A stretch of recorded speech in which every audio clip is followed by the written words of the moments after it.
Cheat on your wife with mine. I will burn your life to the ground. Way back in the early 2000s, I began to suspect that my wife was up to something. Our two kids were about 4 and 6, still young, but not so young they couldn't tell you something about what had happened in their day.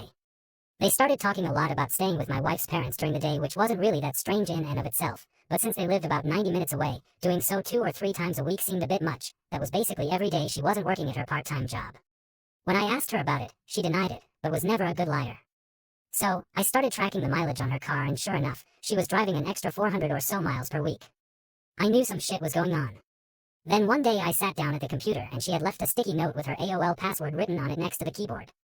I could not resist and logged in to read her emails and saw a few email exchanges between her and her college BFF where they discussed how my wife was regularly fucking one of her ex-BFs from high school.